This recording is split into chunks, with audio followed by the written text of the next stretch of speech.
அஸ்ஸலாமு அலைக்கும் வரஹ்மத்துல்லாஹி வபரகாத்துஹு. தினமும் ஒரு ஹதீஸ்.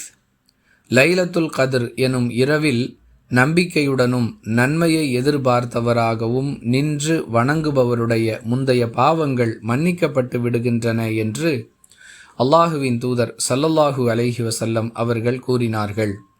அறிவிப்பவர் அபூ ஹுரைரா ரலியல்லாஹு அன்ஹு.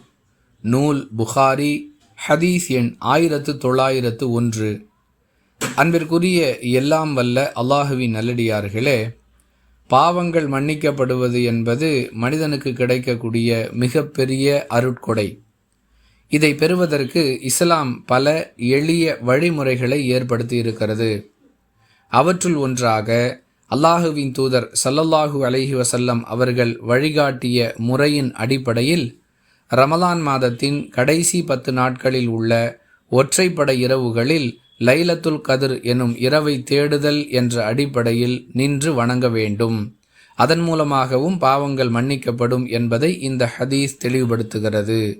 நிபந்தனை என்னவென்றால், வணக்க வழிபாடுகளில் ஈடுபடக்கூடியவரிடம் நம்பிக்கையும் நன்மையை எதிர்பார்க்கக்கூடிய தன்மையும் இருக்க வேண்டும்.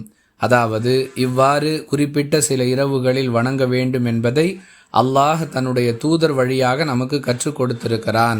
அதன் மூலமாக பாவங்கள் நிச்சயமாக மன்னிக்கப்படும் என்பதை உறுதியாக நம்ப வேண்டும். நாம் செய்யக்கூடிய நற்செயல்களுக்கு அல்லாஹ்விடம் நன்மை கிடைக்கும் என்ற எதிர்பார்ப்பும் அவரிடம் இருக்க வேண்டும். இதன் மூலம் அவர் பயன் பெறுவார் என்பது இந்த ஹதீஸ் நமக்கு சொல்லக்கூடிய பாடம். புரிந்து நடந்து கொள்வோம். வாஹிரு தஅவானா அனில் ஹம்துலில்லாஹி ரப்பில் ஆலமீன். அஸ்ஸலாமு அலைக்கும் வரஹ்மத்துல்லாஹி வபரகாத்துஹு.